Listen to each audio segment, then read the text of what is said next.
नाज़रीन अस्सलामु अलैकुम वरहमतुल्लाहि वबरकातुहू।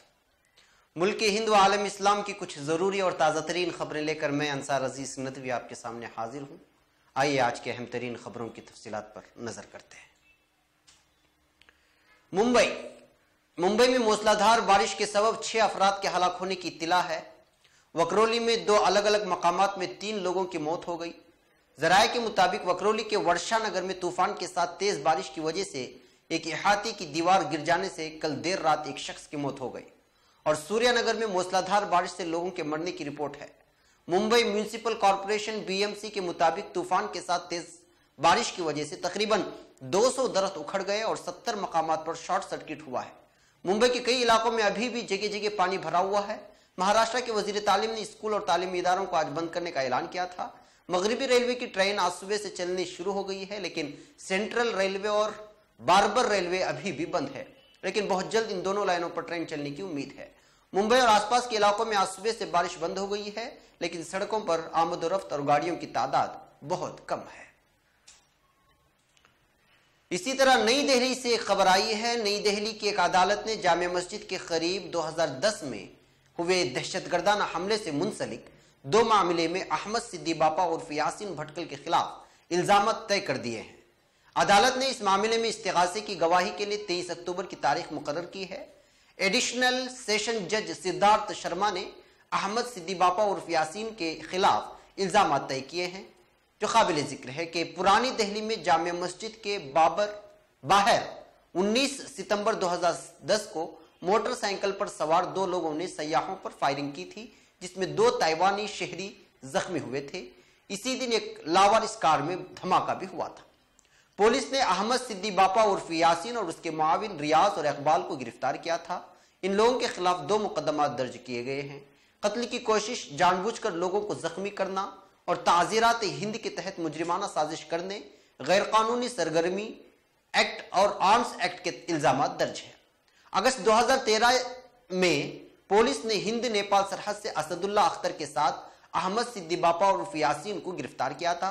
अहमद सिद्दीक बापा उर्फ यासीन बम धमाकों के वाकयात के लिए दिल्ली पुलिस के 15 सबसे ज्यादा मतलूब दहशतगर्दों में शामिल था। रियाज और इकबाल भटकल अब भी लापता है। मुकदमे की समाअत के बाद अदालत ने सैयद इस्माइल आफाक, अब्दुल सबूर और रियाज अहमद सईदी को सबूतों के नाकाफी होने की बिना पर बरी कर दिया था। इन तमाम पर भी एक ही तरह के इल्जाम आयद किए गए थे। जज ने अहमद सिद्दीक बापा उर्फ यासीन को और उसके साथी असदुल्ला अख्तर समेत IMM के 10 मुश्तबा दहशतगर्दों पर, जिन पर इल्जाम लगा है कि कत्ल की कोशिश करने, जानबूझकर जख्मी करने, मुजरिमाना साजिश करने और गैर कानूनी कार्रवाइयों रोकथाम एक्ट और आर्म्स एक्ट के तहत इल्जाम तय किए हैं। अदालत ने इस केस के एक मुजरिम की मौत के बाद इसके मामले को खत्म कर दिया है। इसी तरह जोधपुर से एक खबर आई है। राजस्थान की जोधपुर शहर के एक सरकारी अस्पताल के ऑपरेशन थिएटर में मंगल को 2 डॉक्टरों के आपसी झगड़े में एक नवजायदा की मौत का सनसनीखेज मामला सामने आया है। शहर के उम्मीदा अस्पताल के अमराज निस्वां के माहिर डॉक्टर अशोक नेनीवाल और अनिस्थेंक डॉक्टर यमल टॉक के इस झगड़े का एक वीडियो भी सामने आया है। इस वीडियो में दोनों डॉक्टर ऑपरेशन छोड़कर झगड़ते नजर आ रहे हैं। जब ये झगड़ा हो रहा था उस वक्त खातून ऑपरेशन थिएटर की टेबल पर बेहोश पड़ी थी।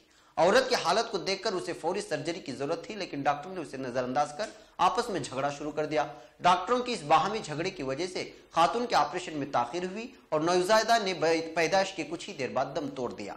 इस वीडियो के वायरल होने के बाद अस्पताल इंतजामिया ने दोनों डॉक्टरों को APO यानी पोस्टिंग के ऑर्डर का इंतजार कर दिया है। इसी तरह गोरखपुर से एक खबर मौसूल हुई है। गोरखपुर के बाबा राघुदास मेडिकल कॉलेज में गुज़िश्ता 72 घंटों में 46 अमवात की इत्तिला पर कॉलेज इंतजामिया से लेकर सरकारी इंतजामिया हलकों में कोहराम मच गया है। कॉलेज के प्रिंसिपल PP सिंह ने बताया कि गुज़िश्ता 72 घंटों में 46 अफराद हलाक हुए। इनमें से 11 बच्चे इंस्टालिस की वजह से फौत हो गए, जबकि दीगर मुख्तलिफ वजूहात की वजह से इंतकाल कर गए। 46 अमवात के आदाद व शुमार पर मेडिकल कॉलेज ने वजाहत दी कि जान गंवाने वाले सभी लोगों के आदाद व शुमार एक मुश्त पेश करके भरम फैलाया जा रहा है। हालांकि इसमें ऐसे भी मरीज हैं जिनका इंस्टेलाइज से कोई ताल्लुक नहीं है। प्रिंसिपल के मुताबिक हफ्ते की रात 12 बजे से इतवार की रात 12 बजे तक NICU میں 6 اور ICU میں 11 افراد ہلاک ہوئے، جبکہ اتوار کی رات اس وقت کے دوران NICU میں 10 اور ICU میں 15 یعنی 48 گھنٹوں میں کل 42 موتیں ہوئی ہیں۔ ان میں سے 7 کی موت مذکورہ بیماری کی وجہ سے ہوئی، باقی مریضوں کی موت معمول کی موت ہے۔ اسی طرح سعودی عرب کی خبر کہ سعودی عرب میں آج 8 ذی الحجہ ہے، جو کہ مناسک حج کا پہلا دن ہوتا ہے۔ لاکھوں عازمین احرام باندھ کر حج کی نیت کر کے تلبیہ کہتے ہوئے لاکھوں کی تعداد میں منا پہنچنا شروع ہو گئے ہیں۔ یہاں وہ یوم ترویہ گزاریں گے۔ منا میں ہی عازمین آج ظہر، عصر، مغرب اور عشاء جبکہ کل فجر کی نماز ادا کریں گے۔ اس کے بعد عازمین عرفات کے لیے روانہ ہوں گے، جہاں حج کا رکن اعظم وقوف عرفات ہوگا۔ کل میدان عرفات میں نماز ظہر اور عصر ایک ساتھ ادا کرنے اور مسجد نمرہ میں خطبہ حج سننے کے بعد عصر اور مغرب کے درمیان وقوف ہوگا، جس میں حجاج کرام اللہ رب العزت کے حضور ذکر و تسبیح کے ساتھ خصوصی دعائیں کریں گے۔ رپورٹ کے مطابق سعودی حکام نے منگل کے روز اعلان کیا تھا کہ 20 لاکھ سے زیادہ عازمین رواں برس فریضہ حج کی ادائیگی کے لیے پہنچ چکے ہیں۔ اس موقع پر ریاست کے متعلقہ مختلف سیکورٹی اداروں کی جانب سے سیکورٹی کے سخت ترین انتظامات کیے گئے ہیں تاکہ عازمین حج کی سلامتی اور ان کی جانب سے سہولت کے ساتھ مناسک کی ادائیگی کو یقینی بنایا جا سکے۔ سعودی حکومت نے دہشت گردی کے خدشے کے پیش نظر 1 لاکھ سے زائد اہلکاروں کو مختلف مقامات پر تعینات کیا ہے۔ اس کے علاوہ مسلسل فضائی نگرانی بھی کی جا رہی ہے۔ اسی طرح تہران کی خبر کہ ایران نے میانمار کے روہنگیا مسلمانوں کے خلاف تشدد اور غیر انسانی برتاؤ پر تشویش کا اظہار کیا ہے۔ ارنا نیوز کے مطابق ایرانی وزارت خارجہ کے ترجمان بہرام قاسمی نے اپنے ایک بیان میں روہنگیا مسلمانوں کی صورتحال پر تشویش کا اظہار کرتے ہوئے میانمار حکومت پر زور دیا ہے کہ وہ ملک کی مسلم آبادی کے حقوق کی مسلسل خلاف ورزی کا سلسلہ بند کرائے۔ انہوں نے کہا کہ میانمار حکومت روہنگیا مسلمانوں کے حوالے سے حقیقت پسندانہ پالیسیاں اپنائے اور ملک میں امن اور بھائی چارے کے قیام کے لیے ضروری اقدامات کرے۔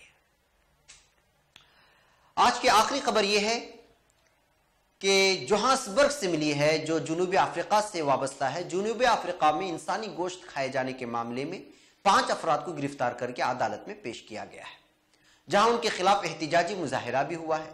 برطانوی نشریاتی ادارے کے مطابق جنوبی افریقہ کے گوازول ننال صوبے کے شیامویا گاؤں میں اس وقت سنسنی پھیل گئی جب بغیر سر کی ایک لاش ملی۔ 25 سالہ زانیل لاشیو جولائی سے لاپتہ تھی۔ ان کے خاندان کا خیال ہے کہ وہ کسی آدم خور کا شکار ہوئی۔ اس معاملے میں پولیس نے ابھی تک 5 افراد کو گرفتار کیا ہے۔ انسانی گوشت کھانے کے اس معاملے میں 5 ملزمان کو عدالت میں پیش کیا گیا، جہاں ان کے خلاف مظاہرہ بھی ہوا۔ ان کی ضمانت کی درخواست مسترد کر دی گئی ہے اور اب ستمبر کے آخر میں انہیں دوبارہ عدالت میں پیش کیا جائے گا، جبکہ حکام کے مطابق اس معاملے میں مزید گرفتاریاں ہو سکتی ہیں۔ یہ معاملہ اس وقت سامنے آیا جب خود کو ڈاکٹر کہنے والے ایک شخص نے پولیس سے رابطہ کیا اور اعتراف کیا کہ وہ انسانی گوشت کھاتے کھاتے اب تھک چکے ہیں۔ اسی کی نشاندہی پر زانیل کی لاش برآمد کی گئی۔ اطلاعات کے مطابق پولیس کو پہلے اس کی بات پر یقین نہیں آیا، لیکن جب انہوں نے ثبوت کے طور پر انسانی ہاتھ اور پاؤں پیش کیے تو انہیں فوری طور پر گرفتار کر لیا گیا ہے۔